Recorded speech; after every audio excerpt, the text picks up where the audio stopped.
Biarlah kita semua bersemangat, saudaraku, menyala-nyala buat Tuhan pada akhir zaman ini, saudaraku. Jangan sampai kita diliputi oleh dunia ini, ataupun kekhawatiran dunia ini, ataupun kenikmatan dunia ini. Biarlah kita dengan segenap hati mengasihi Tuhan Yesus dan mengasihi jiwa-jiwa, karena kita semua telah melayani jiwa-jiwa, telah diangkat Tuhan untuk melayani jiwa-jiwa. Amin, saudara. Kita perlu mengasihi jiwa-jiwa yang kita layani. Para pemimpin-pemimpin KKS perlu mengasihi jiwa-jiwa dalam KKS saudara. Dengan demikian saja Roh Kudus bisa bekerja di dalam KKS saudara. Sidang pertama sangat bersemangat. Mereka menyala-nyala buat Tuhan. Bahkan saudara, kalau dilihat bagaimana pengorbanan mereka, mereka sama sekali tidak memikirkan dunia ini. Maka mereka sangat yakin bahwasanya Yesus akan datang pada zaman mereka. Mereka tidak berhenti bersaksi tentang kebangkitan Tuhan Yesus, yang menyebabkan orang-orang Farisi, Saduki, imam-imam sangat marah. Dan kesaksian mereka sangat berkuasa. Dan kesaksian mereka diteguhkan Tuhan dengan kuasa dan tanda jahit. Mereka berani bersaksi. Mereka berkuasa dalam kesaksian mereka. Sungguh apa yang dikatakan oleh Tuhan Yesus, kamu akan beroleh kuasa dan kamu akan menjadi saksi bagiku. Yerusalem, Yudea, Samaria, sehingga sampai ke ujung bumi. Jadi bagi mereka, Tuhan Yesus yang berkata, tunggulah di Yerusalem sampai kamu dilengkapi dengan kuasa dari Maha Tinggi. Mereka menunggu dan mereka dilengkapi dengan kuasa dari Maha Tinggi. Firman Tuhan yang berkata, kerajaan sorga bukan berdasar pada perkataan, tapi atas kuasa, jadi atas mereka. Dan firman Tuhan ini masih berlaku sampai sekarang. Kerajaan sorga bukan berdasar pada perkataan, tapi atas kuasa. Kuasa Tuhan belum berubah. Kuasa Roh Kudus masih bekerja. Kuasa Roh Kudus ada pada sidang pada akhir zaman ini. Dalam sidang kita ini, sepanjang kita merindukannya. Amin. Nah, itu milik kita, saudaraku, milik kita. Saudara, kita sudah melihat, saudaraku, dalam firman Tuhan yang lalu, bahwasanya waktu pencurahan Roh Kudus yang pertama kali, saudaraku, di mana semua anak Tuhan beroleh Roh Kudus. Sebelumnya hanya kepada nabi-nabi, imam-imam, saudaraku, raja-raja. Tetapi kemudian Roh Kudus berdiam dalam hati mereka, saudara.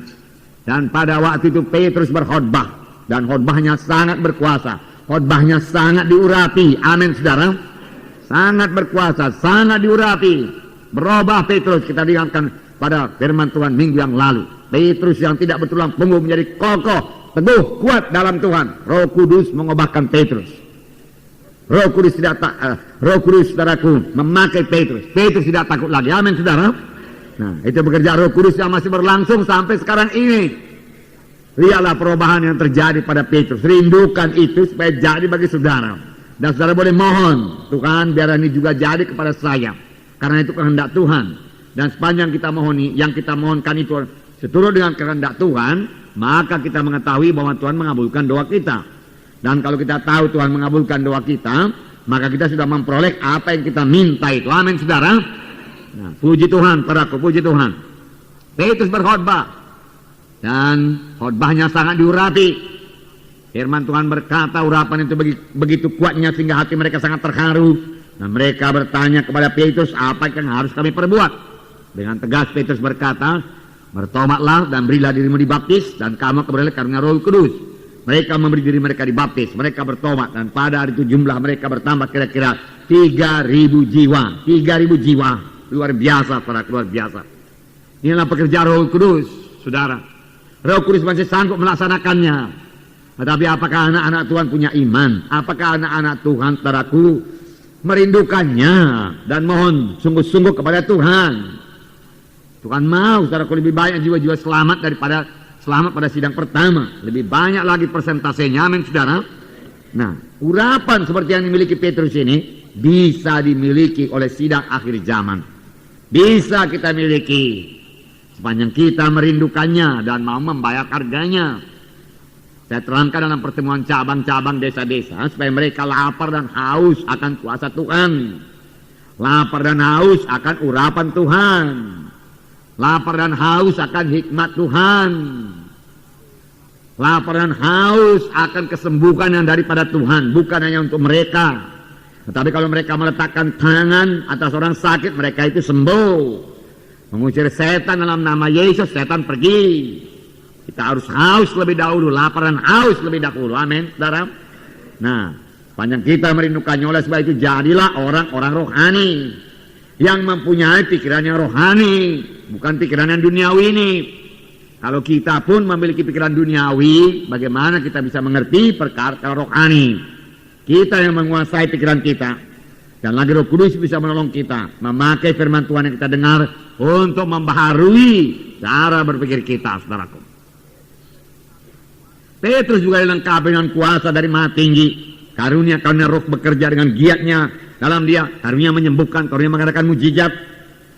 Sebab pada waktu itu dia berjalan ke gerbang Elok, di situ dia lihat seorang yang lumpuh dari rahim ibunya, umurnya 40 tahun. Dan Petrus berkata, emas dan perak tidak ada pada aku, tapi apa yang ada pada aku berikan padamu. Di dalam nama Yesus bangkit dan berjalan. Lalu dia mengangkat tangan kanan orang itu, lalu dia memberdirikan orang itu. Seketika juga kuatlah persendian orang tersebut, dan orang itu sembuh. Mereka berjalan, mereka melompat-lompat masuk dalam bait Allah, memuji dan memuliakan Allah. Saudara, saya yakin beberapa karunia bekerja di situ. Karunia iman bekerja di situ. Dan karunia menyembuhkan, karunia mengadakan mujizat. Saya percaya itu mengadakan mujizat, saudara. Ya, karena segera mujizat itu terjadi. Ya. Setelah dia dibaptis dengan Roh Kudus, adakah kita merindukan karunia-karunia seperti ini, saudara? Adakah kita minta karunia-karunia menyembuhkan, karunia iman? Karena itu bagi sidang Tuhan diberikan untuk membangun sidang Tuhan ini.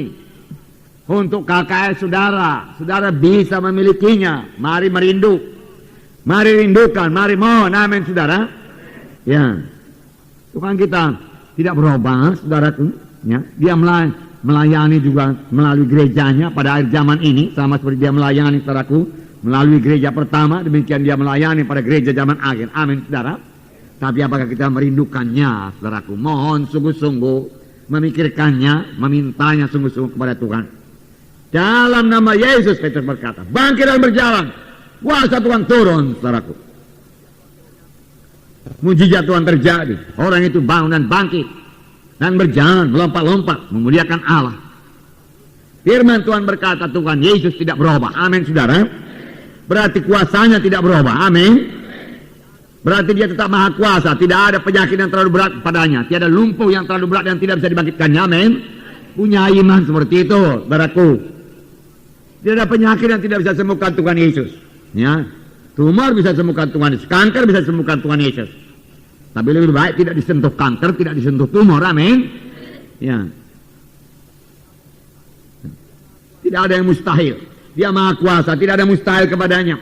Tidak ada yang terlalu berat pada Tuhan Yesus, dan dia masih bekerja. Tuhan Yesus hanya minta, sama sebagaimana engkau percaya, jadilah padamu. Jadi padamu. Sama sebagaimana engkau percaya, jadi padamu. Tuhan Yesus berkata, baik bagi kesembuhan kita sendiri, kalau kita percaya kita disembuhkan Tuhan, jadi pada kita. Kemudian kita mulai bersyukur, terima kasih Tuhan, oleh beliau rumahku sudah sembuh. Kesembuhan menjadi milik kita, saudara. Dia tidak berubah dalam kasihnya. Kalau pada waktu dia di dunia ini, kita baca dari keempat Injil bagaimana dia melayani.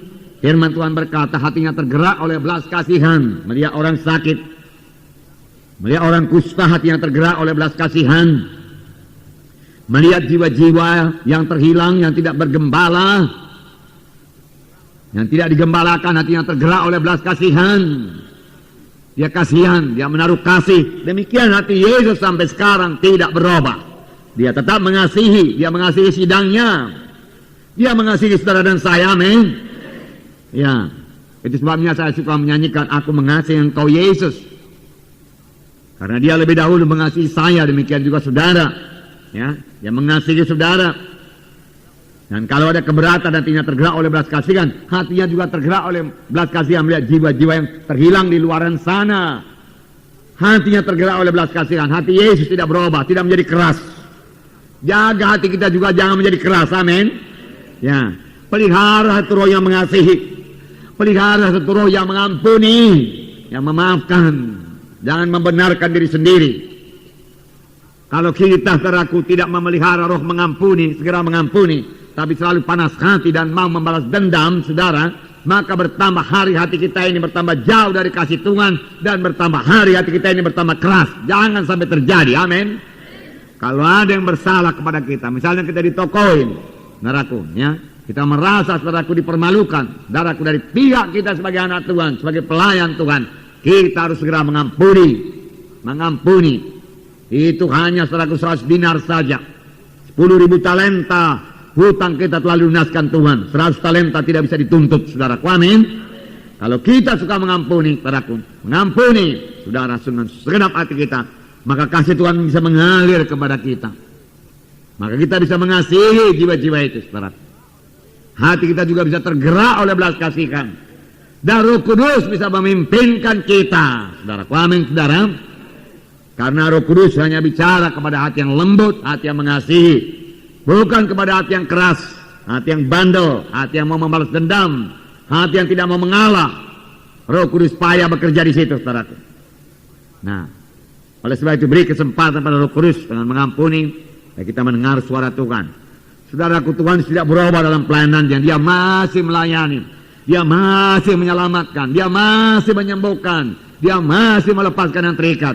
Tetapi siapakah yang dipakai Tuhan Yesus? Saudara dan saya, amin. Oleh sebab itu saudara mesti punya iman. Kalau saudara tidak punya iman, Tuhan tidak bisa bekerja melalui saudara. Barangkali kita nanti jadi tukang bicara saja. Ya, biar lancar kita bicara, kita hanya sebagai gong yang gemencing saja. Ya, oleh sebab itu mari mengasihi, saudaraku. Mari mengasihi, mari melayani dengan kasih. Amin, saudara. Tuhan Yesus tidak berubah, Tuhan Yesus tidak berubah. Nah, saudara, Tuhan Yesus mau menyatakan kuasanya, tetapi di manakah yang rindu akan kuasa Tuhan? Di manakah yang rindu akan mujizat Tuhan? Di manakah hamba-hambanya yang rindu akan urapan Tuhan, yang mau membayar harganya, saudaraku?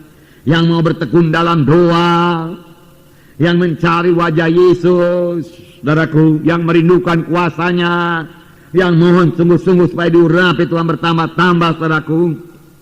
Saudara, marilah sambutlah maksud Tuhan ini, saudaraku, sambut maksud Tuhan. Nah, juga semua kita dipanggil Tuhan untuk menjadi saksi. Hari ini kita membaca Kitab Rasul pasal 4 ayat 1 sampai 22. Saya membaca satu ayat, saudara baca satu ayat. Kisah Para Rasul pasal 4 ayat 1 sampai 22. Bukalah Alkitab saudara.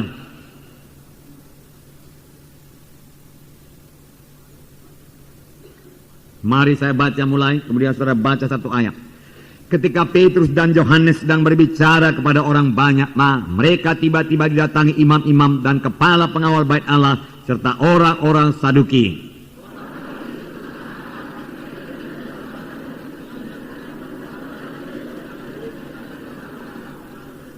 Mereka ditangkap dan diserahkan ke dalam tahanan sampai keesokan harinya karena hari telah malam.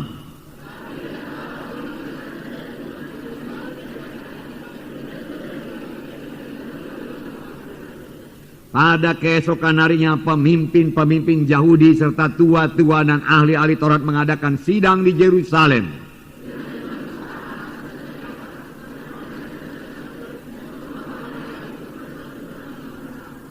Lalu Petrus dan Yohanes dihadapkan kepada sidang itu dan mulai diperiksa dengan pertanyaan ini.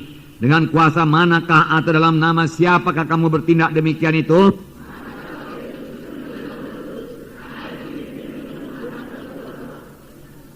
Jika kami sekarang harus diperiksa karena suatu kebajikan kepada seorang sakit dan harus menerangkan dengan kuasa manakah orang itu disembuhkan,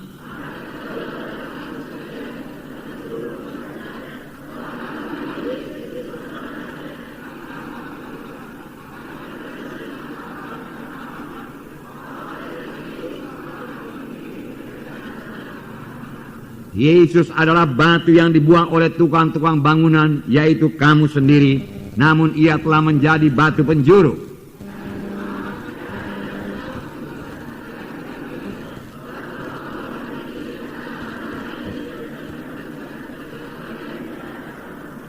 Ketika sidang itu melihat keberanian Petrus dan Yohanes dan mengetahui bahwa keduanya orang biasa yang tidak terpelajar, heranlah mereka dan mereka mengenal keduanya sebagai pengikut Yesus.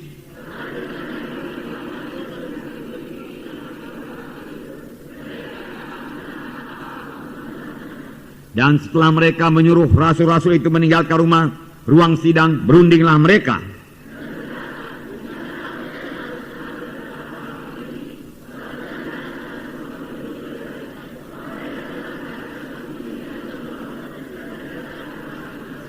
Tetapi supaya hal itu jangan makin luas tersebar di antara orang banyak, baiklah kita mengancam dan melarang mereka, supaya mereka jangan berbicara lagi dengan siapapun dalam nama itu.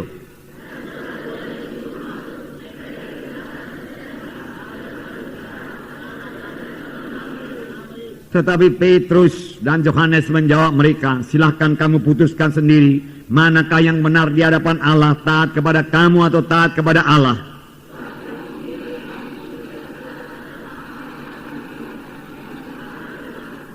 Mereka semakin keras mengancam rasul-rasul itu, tetapi akhirnya melepaskan mereka juga, sebab sidang tidak melihat jalan untuk menghukum mereka, karena takut akan orang banyak yang memuliakan nama Allah, berhubung dengan apa yang telah terjadi.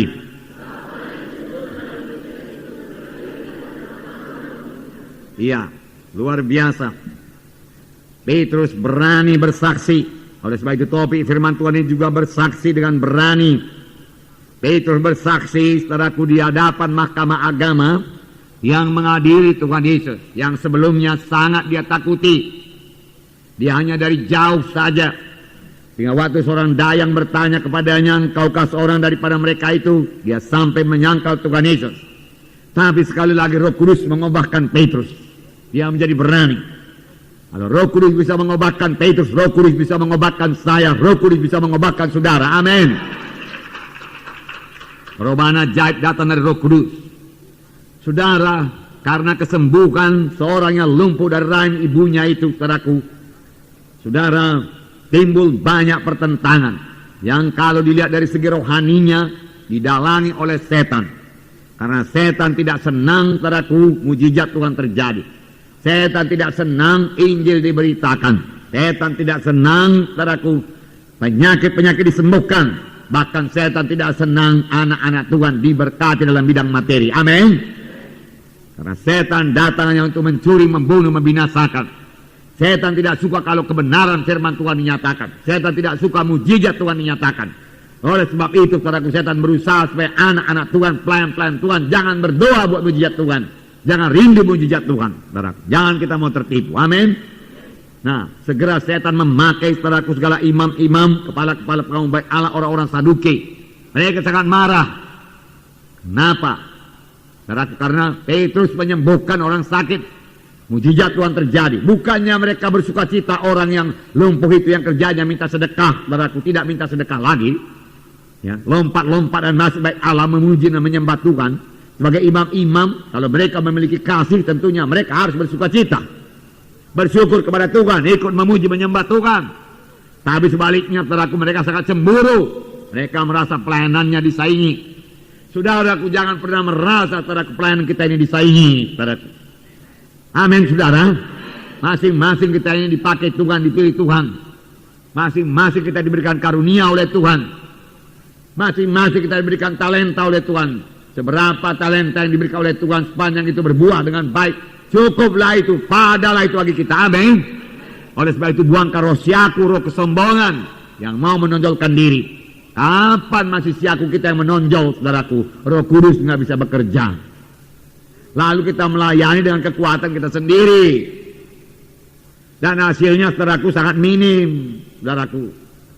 Ya, sangat minim. Ya, Tuhan tidak bisa memakai keakuan manusia ini. Semua kemuliaan harus diberikan pada Yesus. Amin. Semua kemuliaan pada Yesus saja. Nah, jadi mereka cemburu, mereka menangkap rasul-rasul, saudaraku, dan memasukkan dalam penjara, menahannya dalam penjara, yaitu Petrus dan Yohanes, karena hari sudah petang dikatakan di sini, saudaraku.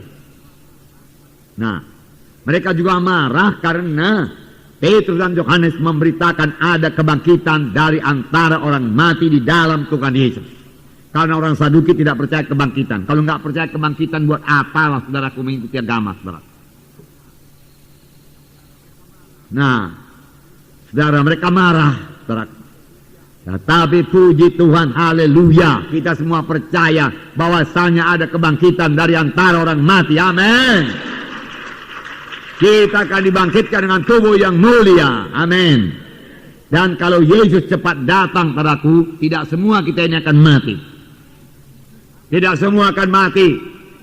Karena sebagian besar akan terangkat bertemu dengan Tuhan di awal-awal. Diubahkan padaku. Amin, saudara. Ya. Dan kalau Yesus lebih lambat datang, lebih banyak yang mati. Tapi kalau pun kita mati, biarlah kita mati dalam Tuhan. Amin. Kalau kita mati dalam Tuhan, lalu waktu Yesus datang, kita pun dibangkitkan juga. Dan beroleh tubuh yang mulia, amin. Yang tidak bisa sakit, tidak bisa pilek menenggak. Sekarang ini belum tubuh mulia. Hanya tubuh yang didiami oleh Roh Kudus. Kita rumah Roh Kudus, tubuh kita ini. Itu pun berkatnya sudah melimpah, saudaraku. Ya, sudah luar biasa. Ya, muka saudara bersuka cita karena Roh Kudus dalam saudara, amin. Ya. Nah, Roh Kudus sekaligus menghidupkan tubuh-tubuh kita yang fana ini, menyanggupkan itu untuk melayani. Amin. Ya, puji Tuhan. Itu puja Roh Kudus. Tapi nanti Roh Kudus, saudaraku, memberikan tubuh yang baru, tubuh yang mulia kepada kita. Tubuh yang tidak bisa mati lagi, tubuh yang tidak bisa sentuh penyakit. Luar biasa itu, saudaraku. Amin, saudara.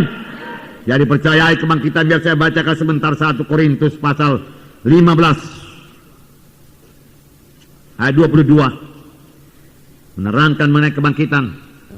15 ayat 22 saya bacakan pada saudara.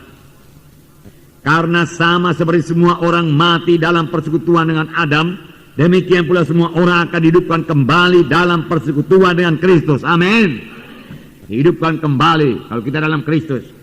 Ayat 51. 1 Korintus 15. Sesungguhnya aku menyatakan kepadamu suatu rahasia. Apakah itu? Saudara mau mendengarnya? Dengarkan baik-baik, lihat Alkitab saudara.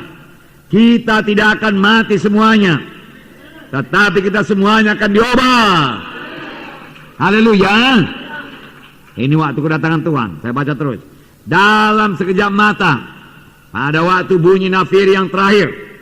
Sebab nafiri akan berbunyi, dan orang-orang mati akan dibangkitkan dalam keadaan yang tidak dapat binasa. Dan kita semua akan diubah. Karena yang dapat binasa ini harus mengenakan yang tidak dapat binasa. Dan yang dapat mati ini harus mengenakan yang tidak dapat mati. Itulah dia, saudara. Nah, mereka sidang pertama aja punya pengharapan demikian, apalagi sidang akhir zaman ini, saudara. Mudah-mudahan sajalah ini jadi, saudara. Amin. Yesus segera datang, saudara.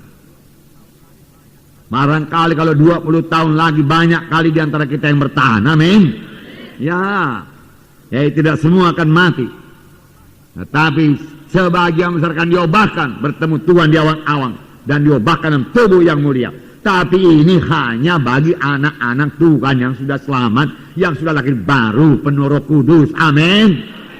Ya, apalagi yang sudah melayani dan mulai berbuah buat Tuhan. Yang belum selamat tidak akan diubahkan. Mereka akan mengalami aniaya. Dan kalau mereka mati, saudaraku, mereka menerima hukuman yang kekal. Sangat menyedihkan. Dalam hukuman yang kekal, upah dosa itu maut, dia katakan. Maut maksudnya di sini bukan lenyap. Bukan berhenti kehidupan itu, tidak, saudaraku. Jiwa ruh manusia ini tidak bisa mati. Pada waktu orang kaya itu, saudaraku, mati, saudaraku, dikuburkan, tubuhnya dikuburkan, tapi dia masih bicara kepada Abraham. Haus, dia katakan. Haus. Nanti tubuhnya juga akan dibangkitkan, bukan dengan tubuh yang mulia, tapi dengan tubuh yang bisa merasakan kesakitan yang luar biasa. Karena menolak anak Allah itu, menolak untuk bertobat, menolak untuk percaya pada Yesus. Oleh sebab itu biarlah kita perhatikan, saudaraku, famili kita, terlebih anggota keluarga kita, dan mereka semua selamat. Jangan berhenti-henti berdoa buat mereka kalau mereka belum selamat. Amin. Doakan tiap-tiap hari, doakan tiap-tiap pagi supaya mereka terbuka hatinya untuk menerima Yesus sebagai Tuhan dan Juru Selamatnya. Amin, saudara. Nah, saudara, itulah dia, saudaraku. Karena sudah ditentukan bagi manusia, tak dapat tiada ia akan mati. Kemudian daripada itu datang hukuman. Kalau mati tidak bisa dielakkan, hukuman bisa dielakkan dengan bertobat, menerima Yesus sebagai Tuhan dan Juru Selamat. percaya dengan hati dan mengaku dengan mulut, kemudian terus mengikut Tuhan dan bertumbuh dalam Tuhan dan berbuah dalam Tuhan. Untuk itulah kita selamatkan Tuhan. Amin, saudara. Ya, menyesal dan bertobat dan terima sebagai Tuhan dan juru selamat kita, saudara. Nah, namun ada aniaya. Sidang pertama yang masih demikian mudah juga, saudaraku, sudah diizinkan Tuhan aniaya. Sebab dikatakan di sini, datanglah imam-imam kepala, saudaraku, pengawal bait Allah orang Saduki, menangkap mereka, masuk ke dalam penjara. Bukankah itu aniaya? Betulkah itu aniaya? Betul, aniaya. Saudaraku, belum lagi, saudaraku, ada training, saudaraku, belum, masih baru-baru saja, saudaraku.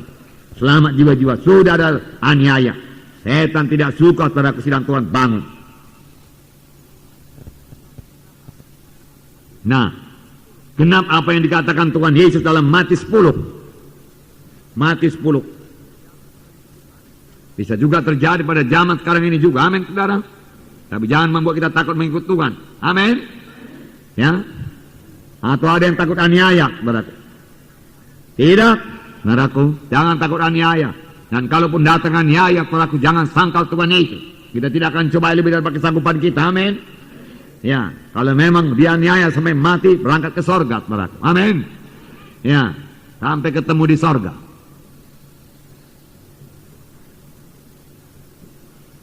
Nah, Matius 10 ayat 16. Lihat, aku mengutus kamu seperti domba ke tengah-tengah serigala, sebab itu hendaklah kamu cerdik seperti ular dan tulus hati seperti merpati. Tetapi waspadalah terhadap semua orang, karena ada yang akan menyerahkan kamu kepada majelis agama, dan mereka akan menyesah kamu di rumah ibadatnya. Lihatlah itu, saudara. Saudara, musuh gereja yang benar, yang terutama dari orang beragama, bukan dari orang kafir. Bahkan di sini dikatakan menyesah kamu di rumah ibadatnya. Jadi mereka beribadat, mereka beragama, dan menangkap Petrus juga mahkamah agama. Tetapi telah menolak kuasa ibadah itu. Nah, dan karena aku, kamu akan digiring ke muka penguasa-penguasa dan raja-raja sebagai suatu kesaksian bagi mereka dan bagi orang-orang yang tidak mengenal Allah, kesempatan untuk bersaksi. Apabila mereka menyerahkan kamu, janganlah kamu khawatir akan bagaimana dan akan apa yang harus kamu katakan, karena semuanya itu akan dikaruniakan kepadamu pada saat itu juga. Karena bukan kamu yang berkata-kata, melainkan Roh Bapamu, dia yang akan berkata-kata dalam kamu. Amin. Saudara menjadi, saudaraku, saluran kebenaran firman Tuhan untuk dinyatakan kepada mereka itu, saudaraku. Janganlah kamu khawatir, bersandar kepada Roh Kudus, bersekutu dengan Roh Kudus, penuh dengan Roh Kudus pada saat itu. Penuh dengan Roh Kudus, berkata-kata dengan bahasa roh, mohon pimpinan Roh Kudus, saudaraku. Roh Kudus berkata-kata melalui saudara. Firman Tuhan, Tuhan lebih dahulu mengatakan, waspadalah kamu, karena kamu akan ditangkap, karena kamu akan dibawa kepada majelis agama, dan mereka akan menyesah kamu dalam rumah ibadatnya. Dia katakan, tapi jangan kamu khawatir akan apa yang kamu katakan. Nah, itulah jalannya kamu menyaksikan aku kepada mereka itu. Ya, jangan takut menyaksikan tentang Yesus, amin.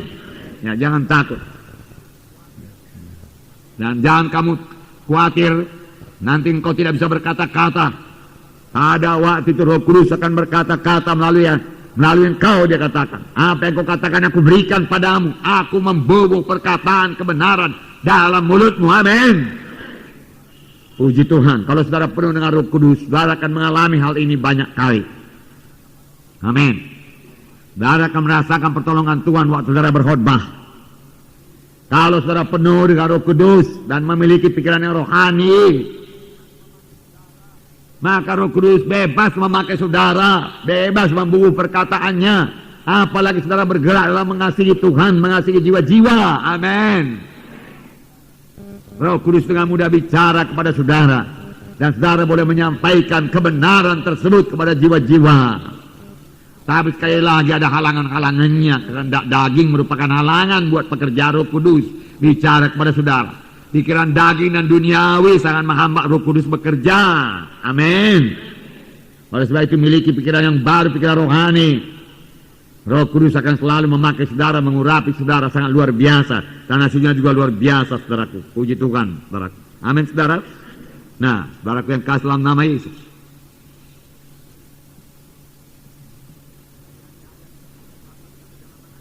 Jadi aniaya bisa saja datang, tapi janganlah aniaya ini membuat kita kecut, takut bersaksi. Dan bukan pula, saudaraku, kita memamerkan kesaksian kita, menunjukkan bahwa kita ini orang rohani. Tapi hebatnya aku ini bisa memperdamaikan orang di tengah jalan dan lain sebagainya, saudara. Ya, bukan, saudara. Bukan untuk pamer, bukan, saudara. Tapi semua dilaksanakan dengan pimpinan Roh Kudus dan dengan rendah hati. Roh Kudus akan memimpinkan saudara. Bersandarlah kepadanya. Mohonlah pertolongannya. Nah, Tuhan tetap punya jalan keluar atas masalah-masalah yang kita hadapi, amin. Nah, masalah Petrus pun Tuhan punya jalan keluar. Petrus dibawa kepada mahkamah agama, mahkamah yang sama juga yang beberapa waktu yang lalu membawa Yesus kepada Pilatus dan berkata supaya Yesus dihukum mati, karena mahkamah agama ini walaupun mereka punya kuasa mengadili tapi tidak punya kuasa untuk menghukum mati. Pada sebab itu dia bawalah Tuhan Yesus, saudaraku, kepada Pilatus, saudaraku. Petrus sangat takut waktu itu, tapi sekarang Petrus tidak takut lagi. Amin, saudara. Perubahan ajaib terjadi. Roh Kudus yang mengadakan perubahan itu, saudara.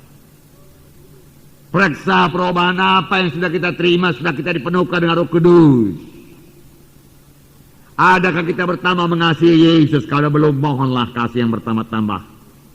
Adakah kita bertambah-tambah mampu untuk menyembah Yesus? Adakah kita bertambah-tambah rohani, bertambah-tambah beriman? Setelah kita dipenuhkan dengan Roh Kudus, bertambah-tambah mengasihi jiwa-jiwa sehingga hati kita tergerak oleh belas kasihan. Adakah kita bertambah-tambah merindukan kuasa-kuasa Tuhan, kuasa rohani, kuasa menyembuhkan? Karunia menyembuhkan, karunia mengadakan mujizat, saudaraku. Setelah dibaptiskan Roh Kudus itu semua bisa jadi kalau saudara biarkan Roh Kudus memenuhkan saudara senantiasa dan tidak menggencetnya, saudaraku, ya, dengan perkara dunia ini. Tidak menghimpitnya dengan perkara dunia ini, dengan duri-duri dunia ini. Seperti saya katakan tadi, kenikmatan hidup ini, kekhawatiran hidup ini, perkara dunia ini membunuh kasih Bapa. Sudahkah kita berani bersaksi? Sudahkah doa kita bertambah-tambah intim dengan Tuhan setelah kita, saudaraku, dipenuhkan dengan Roh Kudus? Karena firman Tuhan berkata, Roh Kudus mengulang segala kelemahan kita, termasuk kelemahan kita dalam berdoa. Karena kita tidak tahu barang apa kita pohonkan kepada Tuhan, tapi Roh Kudus memohonkan dengan keluh kesah yang tidak terkatakan. Amin, saudara. Ya, doa kita bertambah-tambah sampai di hadirat Tuhan, saudara. Petrus tidak takut, bahkan Petrus merasa inilah kesempatan untuk menyaksikan kasih Tuhan kepada mereka ini, untuk menyaksikan Yesus yang hidup, untuk menyatakan siapakah dia. Yesus itu anak Allah yang hidup, yang bangkit dari kematian. Lalu mahkamah agama bertanya, dengan kuasa manakah kamu berbuat perkara itu? Dengan kuasa manakah kamu bangkitkan orang tepok itu?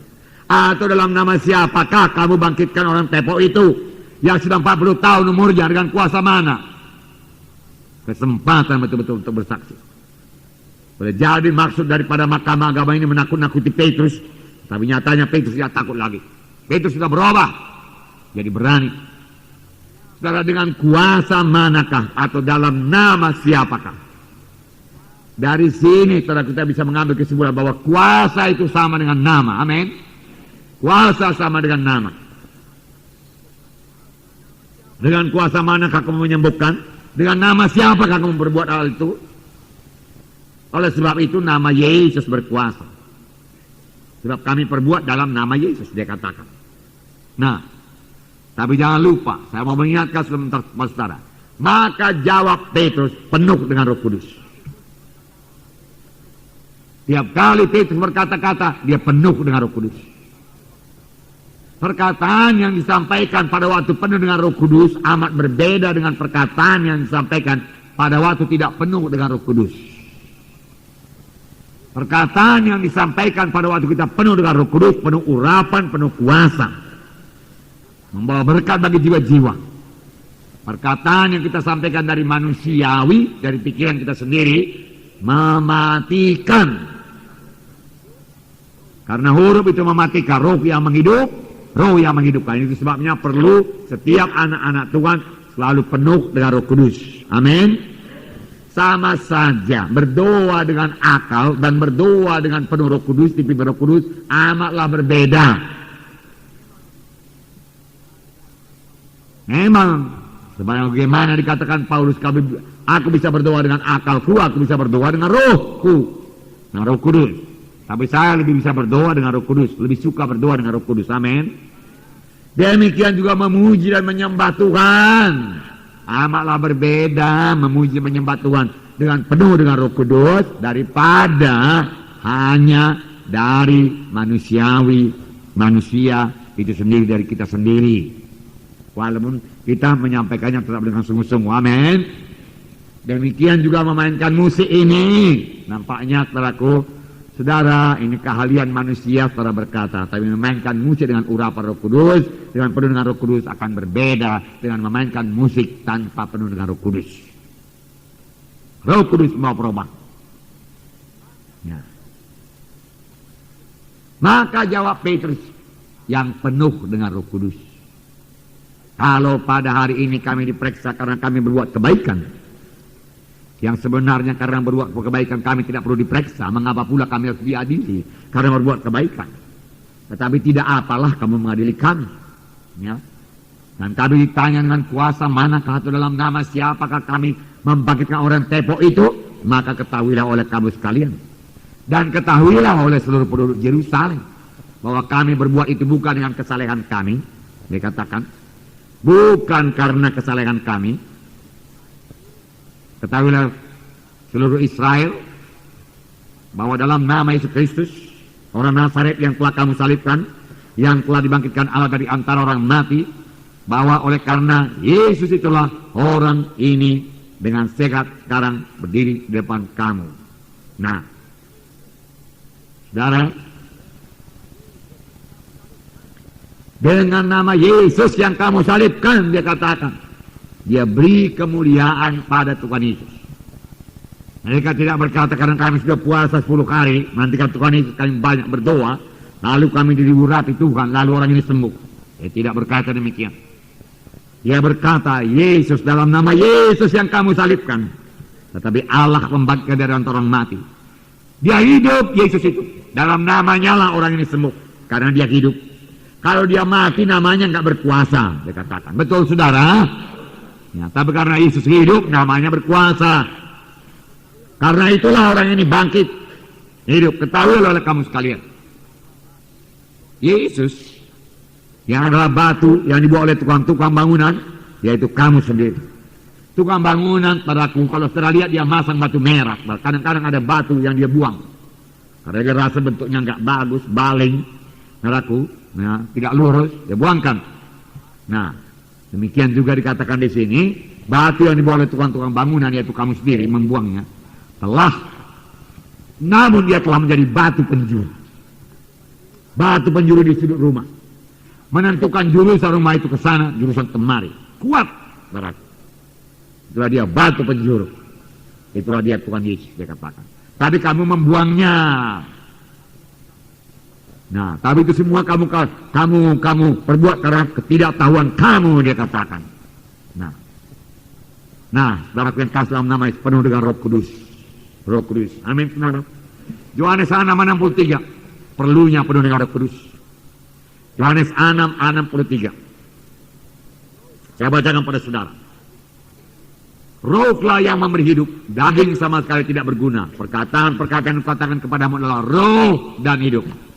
Apa yang memberi hidup, saudaraku? Roh, daging tidak berguna. Oleh sebab itu jangan melayani dalam daging. Amin. Ya, apapun pelayanan saudara, doa pun pelayanan saudara, menyambut tamu pun menyambut dengan dalam roh. Ya, amin saudara. Ya, di sini dikatakan rohlah yang memberi hidup, daging sama sekali tidak berguna. Perkataan-perkataan yang katakan kepadamu adalah roh dan hidup, karena Tuhan Yesus penuh dengan Roh Kudus. Amin. Udah, saya katakan dahulu bahwasanya Tuhan Yesus hanya melayani setelah dia dipenuhkan dengan Roh Kudus, setelah Roh Kudus turun atasnya. Amin. Nah, 2 Korintus 3:6. Saudara sudah sering dengar ayat ini. 2 Korintus 3:6 saya bacakan pada saudara.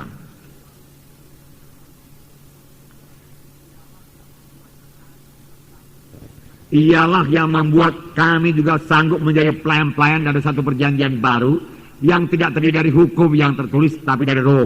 Sebab hukum yang tertulis mematikan, tetapi roh menghidupkan. Roh Kudus menghidupkan. Amin. Roh Kudus menghidupkan firman yang saya bacain dalam hati saudara. Saya sampaikan ini. Amin saudara. Ya, kalau saya bergantung pada Roh Kudus, saudaraku. Karena saudaraku baik sekarang ini, baik pun tadi, mulai tadi pagi, saya sudah penuh dengan Roh Kudus, saya bahasa roh, amin. Ya, saya tidak mau melayani, saudaraku, sebelum bicara dengan bahasa, sebelum penuh dengan Roh Kudus, saudaraku. Saudara juga harus demikian, jangan lalai dalam berdoa. Banyak pencobaan datang kalau kita kurang berdoa, amin. Dan saudaraku, kalau menang masih menang atas pencobaan, puji Tuhan. Kalau jatuh, kalau kalah gimana, saudaraku?